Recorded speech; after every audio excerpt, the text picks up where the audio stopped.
Order! Order! You are an incorrigible delinquent at times. Behave yourself, man! As MPs prepare to vote next week on Theresa May's Brexit deal, tonight we expose new details about the referendum campaign itself. This programme has seen new evidence that suggests that Arron Banks and his Leave.eu team spent large sums on other groups, much of which appears not to have been properly declared. A battle bus and a private jet for UKIP, an office, computers and pay for senior figures in the pro-Brexit Labour Leave group. Most shocking of all, we reveal his reaction to the murder of MP Joe Cox. Less than 24 hours after the killing, Banks ordered his team to up the spend on social media advertising. And they released a press release issued in the name of Labour Leave, attacking the media for politicising her murder.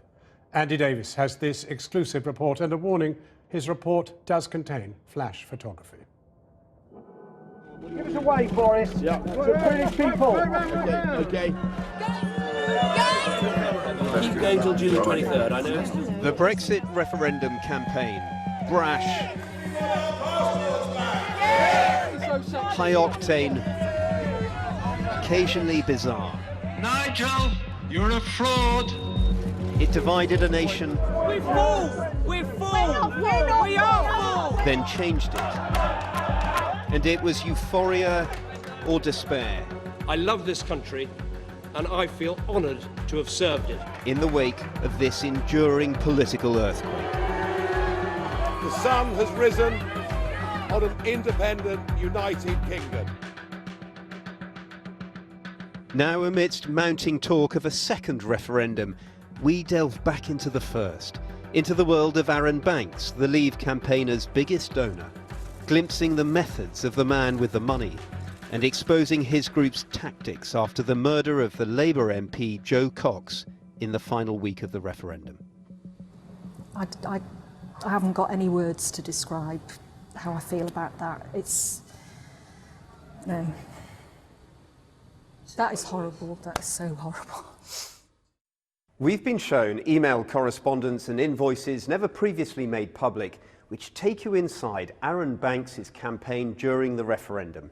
Documents rich in tactics and spending trails. It's clear from them how wide his influence extended across other Leave campaigns. But did rules to ensure a fair referendum get broken in the process? It's referendum result day, and alongside Nigel Farage is his old ally and self-appointed guard dog, Arron Banks. They weren't the official Leave campaign. Do you think we can do it? I think we can do it. Losing that bitterly fought contest to vote Leave, and with it, a £7 million spending limit. Instead, Arron Banks and his group Leave.eu had a £700,000 limit, 99% of which they declared they'd spent. The Electoral Commission, whom Banks derides as Muppets, has already fined his group for breaching their spending limit. But was there more? A way to get around the rules by using other campaigners. In one email, we've seen a colleague suggest to Mr. Banks potentially helping a small number of groups to raise their funding. Using them, he goes on, could take our activities from a £700,000 cap to a £5 million cap. And if he did use any such groups, was one of them Labour Leave? But first, UKIP, and Nigel Farage in May 2016 unveils his new battle bus. No, it's not. Soon to tour the UK to the theme tune of The Great Escape. It became one of the defining images of the referendum. It's all UKIP colours and slogans. But the hidden hand of Arron Banks and Leave.eu was never far away, it seems. Right down to arranging the bus hire and designing its look. Now, of course, we know Arron Banks and his Leave.eu group were close to Nigel Farage and UKIP. Both men are great friends, and here they were, after all, on the same side, campaigning for Brexit. Nothing wrong with that. However, if two campaign groups spend money as part of a coordinated plan or arrangement, then rules apply. Each has to tell the Electoral Commission and declare the total sum of those joint costs, because if they don't... The concern is there's a hidden funder of the common plan expense activity that is at or near its expense limit, but has lots of cash to spend. If it can do that by funding the activity of the other organisation that makes the declaration and is a position to declare that money because it's not at its limit, it's found a way to evade the limits on its own expenditure. And cheat the system. And cheat the system. In emails we've seen planning UKIP's bus tour, it's a Leave.eu staff member who emails the bus company in UKIP, attaching the image we'd like featured, and asking for the words, "Make June the 23rd our Independence Day," added to the back. Arron Banks himself at one point instructs, the UKIP logo needs to be put at the back in small letters. Emails suggest Banks personally signed off over £50,000 for UKIP's bus tour, that Leave.eu sent staff to work on it, authorised payments for additional drivers, and yet no joint spending was declared. Only UKIP reported the costs. Are you surprised by that? Yes, I'm very surprised by that. On the evidence that I've seen, it is at least, on the face of it, at least common plan expenses that should have been declared by both participants in the arrangement. It would, of course, be much more serious if it was, in fact, all Leave EU's expenditure and didn't appear anywhere in their return. But Arron Banks, of course, wasn't just funding campaigners on the right. He very publicly courted the left too, convinced that Labour voters were key to winning the referendum. And among those who eagerly embraced his patronage were campaigners from the group called Labour Leave. In the referendum's memorable, at times farcical, Battle of the Thames, All right, guys. with Nigel Farage was Arron Banks and Kate Hoey, one of several Eurosceptic Labour MPs who made up Labour Leave. I have never met anyone who is more determined to get our country out of the European Union as Arron. A pro-Brexit group not affiliated to the Labour Party, but chaired at the time by Labour donor John Mills, who claimed they'd mobilised over 140,000 supporters. The Remain campaign is financed by big business to the tune of millions. But Labour Leave doesn't have anything like the level of financial support. Today I'm asking you for your support. They appeared alongside other Leave groups, their website proclaiming their campaign to be independent, funded and staffed by Labour, trades unions and Socialist Society members. Yet evidence we've seen suggests key Labour Leave figures were paid by Arron Banks' organisation, including General Secretary Brendan Chilton, Director of Strategy Nigel Griffiths, and Head of Media Ollie Hewitson. Mr Hewitson and Mr Griffiths told us they'd expected the payments to be properly declared. Brendan Chilton declined to comment. Their Westminster office was paid for also by an Arron Banks company, which we've discovered Labour Leave didn't declare properly. And this, we can reveal, is now the subject of an investigation by the Electoral Commission. We have Labour Leave team members apparently being paid by Arron Banks, your office and facilities provided by him. Why was none of this ever properly declared? Well, it was declared. The office was declared. But it wasn't declared properly, was it? No, the Electoral Commission? It was declared subsequently. There was a mistake made on the bureaucratic over timing, but it was certainly declared to the Electoral Commission. What about the team payments? Those weren't declared properly, were they? The only responsibility I took was for expenditure that was authorised by Labour Leave, that was in our budget, that was where we had the money in the bank, and we were sure that we were not exceeding the expenditure limit. So you're saying you couldn't have declared it because you didn't know it was happening? That's correct. Again, Labour Leave and Leave.eu never declared any working together costs, which is odd given the apparent coordination witnessed in the emails. In one exchange, John Mills from Labour Leave suggests costs for print invoices totalling nearly £9,000 are split between Labour Leave and Leave.eu. Arron Banks replies, that's fine. What was agreed, he'd pay his costs and we'd pay our costs. Is that joint working? It doesn't sound like joint working to me. Numerous emails show members of Labour Leave asking Leave.eu for funding, social media help, for travel and hotel expenses to be approved, campaign materials too. Do you think the Electoral Commission and your 140,000 Labour supporters, as you claim, had an accurate picture of the true relationship between Arron Banks and Labour Leave? I think they thought that Labour Leave was an entirely separate organisation. I'm just asking you, do you think they got an accurate picture? Yes, I think they did. The Electoral Commission? I think they did. And I think the idea that he was sort of in the sort of puppet master running us all was completely a fabrication, not true. So you don't accept that he had any influence, exerted any influence on your organisation? Well, of course he must have had some influence, but a tiny, tiny amount. We were our own people, we ran our own ship, we had our own money, he did not provide any cash for us at all. He may have employed some of the people that we did and paid them, but they were separate from anything that was authorised expenditure by Labour Leave. A term which he claims became generic for Labour Brexiteers. And then came the murder of Joe Cox.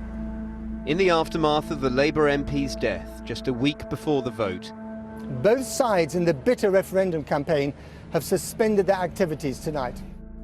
Emails the following morning show Leave.eu figures debating how Labour Leave should respond. A draft press release condemns the media as deplorable for making political mileage for Remain from Joe Cox's death. Blackmailing Brexiteers to tone down their campaign is a new low, it says. One Leave.eu figure suggests altering the wording. I think it also needs more about being a time for showing respect, he writes, and drawing unsubstantiated inferences about motive or causes at such a time is disrespectful to Joe Cox's memory. But Leave.eu's Andy Wigmore replies, no, don't need to say this. Her husband has already made it political. The tone is about right. Arron Banks is shown the draft release in Labour Leave's name. Much better for them to do it, he says. Labour Leave would later condemn the statement, claiming it had been issued falsely in their name. I haven't got any words to describe how I feel about that. It's that Brendan would make political capital about his wife being murdered on the street immediately after her death. Why would anybody suggest that? You're shocked to hear about this? Yeah. Arron Banks, whose group claimed to have paused campaigning, but who in private, the morning after Joe Cox's death, the emails show, is urging his team to bolster spending on what appears to be an existing social media campaign video. Keep pumping the McKenna video, he says, and up the spend. Leave.eu's CEO writes, with no active campaigning, it could get a lot of take-up today. Exactly, Banks replies, press it harder. Adding later, boost it more. The ban is on news stuff and activity, not the sponsored page. At the centre of this was a colleague of mine with a young family who was murdered doing her job. Why would you use that to benefit your campaign? You know, there've got to be limits. And it seems to me that the way in which these people operate, there are no limits. Not my style. Not my style. Was Arron Banks not your style? Well, I think some things that Arron Banks did weren't my style. No, that's absolutely correct. And yet you seem quite collegiate with him during the campaign. We were thrown together. I mean, we were on the same side in the campaign. I mean, this is true of all the other organisations that are involved in the campaigning. This is the way politics works. The leaked emails raise other serious questions about possible undeclared spending. When UKIP's Nigel Farage attended this rally in Gateshead, he got here, we can reveal, by private jet, it seems, and paid for by the Banks organisation.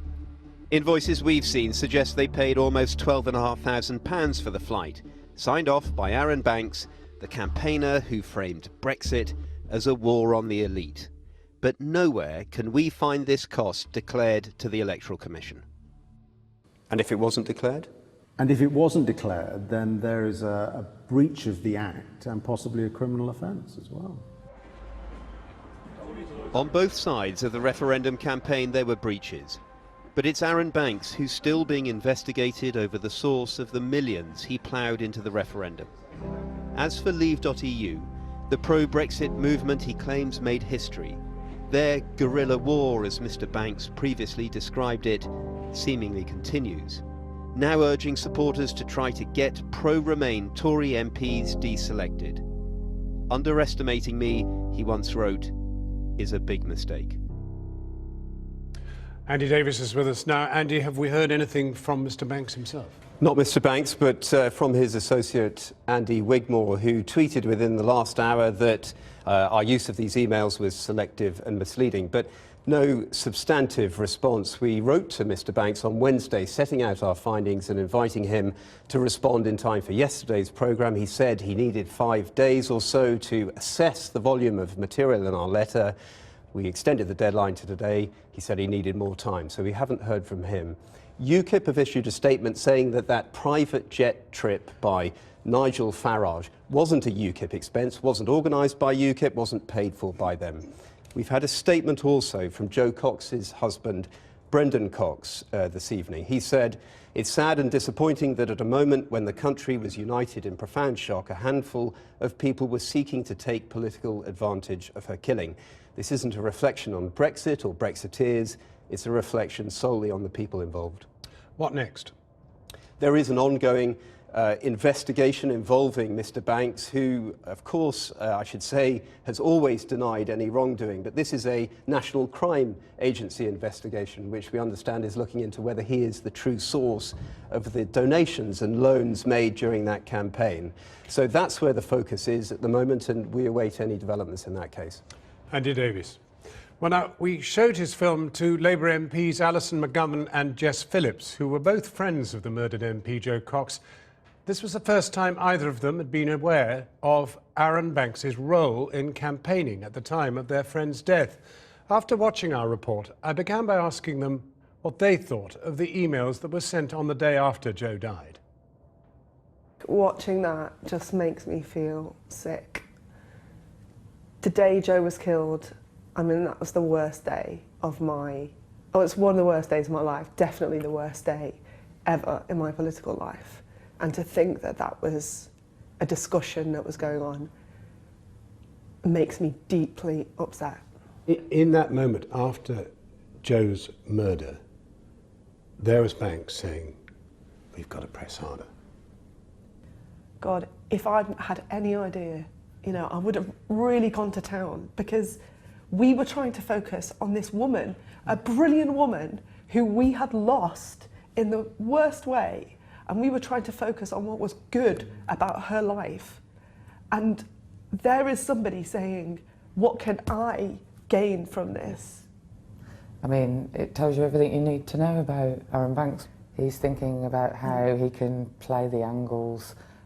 Push it harder after a national crisis like that. I'm just wondering whether you feel the Electoral Commission have really been anywhere near any of this. Oh my goodness, I mean, the Electoral Commission have to, I think, do so much more to demonstrate that they have control of this situation. I mean, in some ways I have sympathy if the problem is they don't have enough teeth, maybe, but clearly there's a whole issue here that we're only beginning to understand. This won't just stop here. This could affect every democratic event in the future. And we have got to get control of what's going on here. The painful conceit to me is the idea that these campaigns were being fought by passionate working class people against an elite, when actually what you have is a multi-millionaire with absolutely no heart, no feeling. Doesn't matter who he takes down. There is nothing about my community that Arron Banks represents. If Arron Banks was breaching the rules and pulling the strings, what should happen? The Electoral Commission have got to throw the book at him and be able to do so. I think everybody's concerned that they simply don't have enough power, and the Prime Minister's got to make sure that this can be fully investigated and the most significant of penalties be levied. Given that there was only a 4% difference between Leave and Remain, is it a safe result? People watching will be able to say, oh, well, you know, they voted Remain, they're just bitter. I actually am much more interested in the facts than what I can lay over them for my own political opinion. I want to know the facts because I want to know what happened over those weeks and months. And if something happened that wasn't fair, we deserve to know about that. And if something happened where another state actor was involved in our democracy, that is so deeply serious that no, you know, a select committee with the greatest will in the world, we need a Mueller-style inquiry into this. And Theresa May needs to make clear that she is also interested in the facts.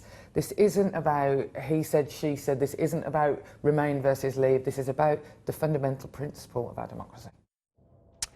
Alison McGovern and Jess Phillips.